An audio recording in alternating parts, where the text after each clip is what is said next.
ஐயனார் துணை சீரியல்ல அடுத்து நடக்கப்புற நிகழ்வுகளை நாம பார்க்கலாம். நம்ம நிலாவுக்கு ஒரு வழியா இன்டர்வியூ பாஸ் ஆகி அதுக்கடுத்து ஹெச்ஆரை போய் மீட் பண்ற மாதிரி வாய்ப்பு கிடைக்கிது. அதுக்கு வீட்டில் சேரன் அண்ணா கிட்ட எல்லார்கிட்டையுமே சொல்லிக்கிட்டு நாங்கள் கிளம்புறோம் அப்படின்னு சொல்லிட்டு சோழனும் நிலாவும் கிளம்புறாங்க. ஆனால் போன இடத்துல அங்கே சூர்யாவை பார்த்ததுமே ரொம்பவே டென்ஷன் ஆகிடுது நம்ம நிலாவுக்கு. போய் இவன் மூஞ்சிலையா நம்ம எப்போ பார்த்தாலும் முழிக்கணும்னு சொல்லிட்டு அவங்க வெளியில் வர ட்ரை பண்ணுறாங்க.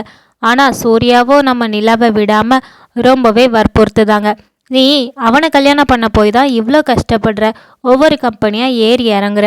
இதே நீ என்னையே கல்யாணம் பண்ணியிருந்தனா நம்ம ஆஸ்திரேலியாவில் செட்டில் ஆகிருக்கலாம். ஆனால் நீ இப்படி நீ மிஸ் பண்ணிட்டியே.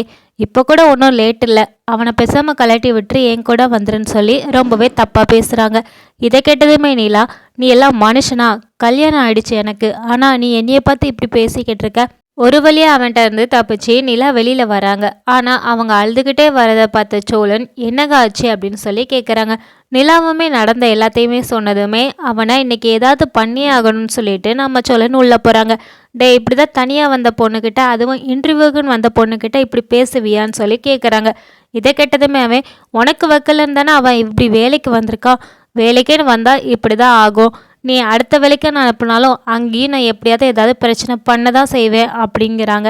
என்னமோ இது உன் கம்பெனி மாதிரி பேசுகிற, இது உன் ஃப்ரெண்டு கம்பெனி தானே, இங்கே வந்து உட்காந்துட்டு இவ்வளோ அதிகாரம் பண்ணுற அப்படின்னு சொல்லி பேசுகிறாங்க.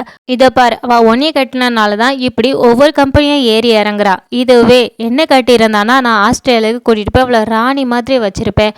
ஆனால் நீ பார்த்தியா, உன்னோட தகுதிக்கு இதெல்லாம் ஓவர்டா. இன்னும் கொஞ்ச நாளில் அவள் கண்டிப்பாக பாரு என்னை தேடி வரதான் போகிறா அப்படின்னு சொல்கிறாங்க.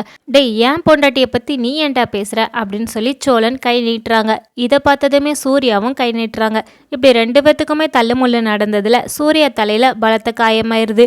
இதை பார்த்ததுமே நம்ம நிலா, வேண்டாம் இது எதுவுமே வேண்டாம் வாங்க அப்படின்னு சொல்லி சோழன் கையை பிடிச்சி வெளியில் கூட்டிகிட்டு வராங்க. இதை பார்த்ததுமே சோழன், ஏங்க இவனெல்லாம் ஒன்றுலன்னு பண்ணணும், என்னெல்லாம் பேசிக்கிட்டு இருக்கான் அப்படின்னு சொல்லி திட்டுறாங்க.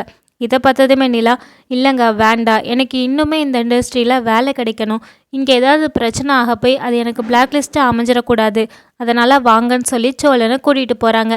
இதை பார்த்ததுமே சோழன், ஏங்க அவன் என்னமெல்லாம் பேசுகிறான், இதை கேட்டுட்டு வரீங்களே, உங்களுக்காக மட்டும்தான் நான் இதை விட்டுட்டு வரேன், இல்லைனா இவனெல்லாம் நான் என்ன பண்ணுவேன்னு எனக்கே தெரியாது அப்படின்னு சொல்லி சோழன் கோவப்படுறாங்க.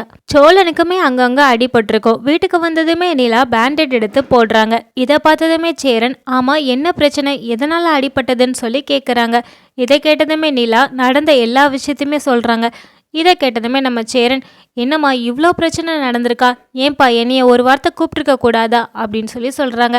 இதை கேட்டதுமே சோழன், அவங்க என்னையவே ஃபுல்லாக பிரச்சனையை பண்ண விடலை, ஏன்னா அந்த பையன் ரொம்ப பேசிக்கிட்டே இருக்கிறான், ஆனால் இவங்க லைஃப் அதில் இருக்குங்கிறதுனால மட்டும்தான் நான் பேசாமல் வந்தேன் அப்படின்னு சொல்கிறாங்க. இதை கேட்டதுமே சேரன், சரிப்பா அடுத்த தடவை இந்த மாதிரி நடந்தால் அண்ணனை கூப்பிடு, நான் வரேன் அப்படின்னு சொல்லி சொல்கிறாங்க.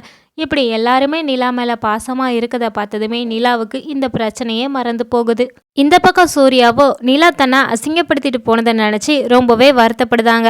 அது மட்டும் இல்லாமல் அவளை ஏதாவது பண்ணியே ஆகணும்னு சொல்லி இன்னுமே கொஞ்சம் வெறியாகுறாங்க. சூர்யா உடனே நிலாவோட அப்பாவுக்கு கால் பண்ணி, நான் நிலாவை இந்த மாதிரி ஒரு கம்பெனியில் பார்த்தேன், அவங்க வேலைக்காக எல்லா கம்பெனிலையும் ஏறி இறங்கிட்டு இருக்காங்க, அவங்க வீட்டில் அவங்கள ரொம்பவே கஷ்டப்படுத்துகிறாங்க அப்படி இப்படின்னு இல்லாதது எல்லாத்தையுமே சொல்கிறாங்க. இதை கேட்டதுமே நிலாவோட அப்பா, ஆமாம் அவள் பாட்டுக்கு ஓடி போயிட்டா, அவள் இனிமேல் என்ன பண்ணால் நமக்கு என்ன அப்படின்னு சொல்கிறாங்க. இல்லை இதுதான் நல்ல சந்தர்ப்பம், எப்படியாவது நிலாவை நீங்கள் உங்கள் சைடு கூப்பிட்டுக்கோங்க, ஏன்னா அவங்க ஒரு பொண்ணையே வேலைக்கு அனுப்புகிறாங்க அப்படின்னா வீட்டில் எவ்வளோ தூரம் கஷ்டம் இருக்கும்னு நீங்களே பார்த்துக்கோங்க. அதுவும் நிலா ஒவ்வொரு கம்பெனியாக ஏறி இறங்குறத பார்க்கும்போது எனக்கே கஷ்டமாக இருக்குது அப்படின்னு சொல்லி இல்லாதது எல்லாமே ஏற்றி விட்டு அனுப்புகிறாங்க. இதை கேட்டதுமே நிலாவோட அப்பாவுமே நிலாவை அந்த வீட்டிலேருந்து பிரிக்கிறதுக்கு ஏதாவது பண்ணியே ஆகணும்னு சொல்லி நினைக்கிறாங்க. ஆனால் இது எதுவுமே தெரியாமல் நிலா இந்த வீட்டில் எல்லாருக்கூடையுமே ரொம்பவே சந்தோஷமாக வாழ்ந்துக்கிட்டு இருக்காங்க. அவங்க சேரன் அண்ணாவை தன்னோட சொந்த அண்ணாவாக தான் பார்க்குறாங்க. அதே மாதிரி அவங்க மேலே பாசம் காட்ட இங்கே பாண்டியன் பல்லவன் சோழன் சொல்லி எல்லாருமே இருக்கிறாங்க. ஏன் நடேசன் கூட தான் பொண்ணாதான் அவங்கள நினைக்கிறாங்க. ஏன் நிலா கூட இந்த வீட்டு பொண்ணாதான் அவங்க ஒவ்வொரு நிமிஷமும் நினைக்கிறாங்க. வேலைக்குன்னு போனால் நான் கண்டிப்பாக சேரனனுக்கு ஏதாவது வாங்கி கொடுக்கணும், பல்லவனுக்கு ஏதாவது வாங்கி கொடுக்கணும் தான் அவங்க ஒவ்வொரு நிமிஷமும் நினைக்கிறாங்க. அப்படி பாசமாக இந்த வீட்டில் வாழ்ந்துக்கிட்டு இருக்க நிலாவை எப்படி அவங்க அப்பா பிரிக்க போகிறாங்கன்னு தெரியல.